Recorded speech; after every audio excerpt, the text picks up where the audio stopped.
Narayanganj city কর্পোরেশনের ১ নং ওয়ার্ডে উচ্ছেদ অভিযান প্রসঙ্গে যুবনেতা জুয়েল বলেন যে জনস্বার্থে এবং অবৈধ স্থাপনা উচ্ছেদে এমন পদক্ষেপ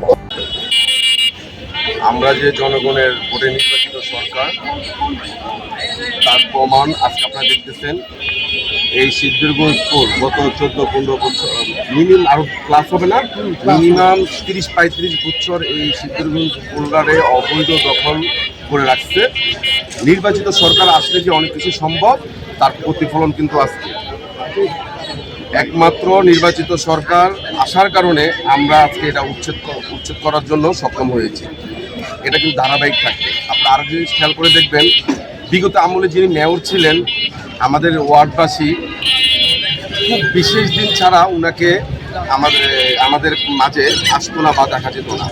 আপনি দেখেন আমাদের রাষ্ট্রনায়ক, আমাদের রাজনৈতিক অভিভাবক জনাব তারেক রহমান এই যাকে সিটি কর্পোরেশনের পর্ষদ হিসাবে নিয়োগ দিয়েছেন, রাজপথের পরীক্ষিত নেতৃত্ব, উনি নিয়োগ পাওয়ার পর থেকেই সপ্তাহে 1 দিন, মাসে 3 দিন, 4 দিন মেয়র কিন্তু আমাদের মাঝে আসে, আমাদের সুখের খবর নেন।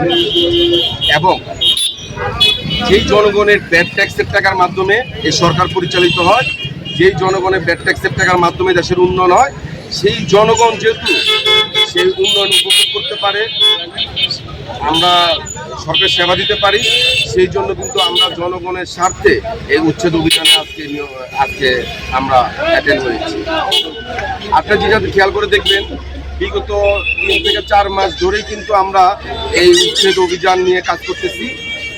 বিগত 7 থেকে 8 দিন আগে আমাদের মহামান্য কৃষ্ণের সচিব যখন উচ্ছেদ অভিযান করতে যায়, কেউ বা কারা জানি বহিষ্কৃত নেতা নাকি তাকে হুমকি দিচ্ছে যে তুমি যদি এভাবে করতে থাকো তাহলে তো ওরা ঐক্যবদ্ধ হইয়া, হকাররা ঐক্যবদ্ধ হইয়া এই তোমার উপরে হামলা করতে পারে।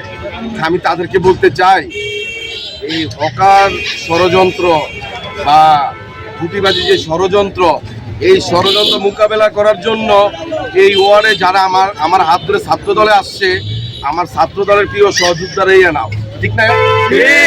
আমার প্রিয় এই হকার বা পদ্মার আড়ালে থাইকা কোনো বহিষ্কৃত নেতা বা কেউ চাঁদা খায় পদ্মার আড়ালে বা রাস্তায় ফুড বসায় যারা টাকা খায়, তারা যদি হকার দেওয়ার পিছন দিয়ে ষড়যন্ত্র করে, তাদেরকে প্রতিরোধ করার জন্য আমার 1 নং ওয়ার্ডের ছাত্র দলই যথেষ্ট। আমি 1 নং ওয়ার্ডবাসীকে বলবো, আর ওই যে কথা আছে না, বৃক্ষ তোমার নাম কি ফলে পরিচয়, তো আমরা ভাই কথা কম বলি, কাজেই প্রমাণ দিতে চাই। আমরা নির্বাচিত সরকার তারেক রহমানের নেতৃত্বে রাজনীতি করি। আজকের এই সিদ্ধিরগঞ্জ যে দৃশ্য হয়েছে, এই দৃশ্য থেকে আপনারা বুঝতে পারবেন বিগত 30-35 বছর যারা যা না পারছে, আমরা 1 নং ওয়ার্ড বিএনপি সাকর সাহেবের নেতৃত্বে তা করতে সক্ষম হয়েছে।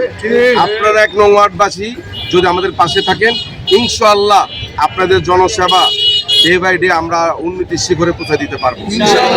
আর আমাদের যে স্লোগান, জনগণকে সঙ্গে রাখুন, জনগণকে পাশে রাখুন, সেই স্লোগান আমরা ধারণ করেই পথ চলবো।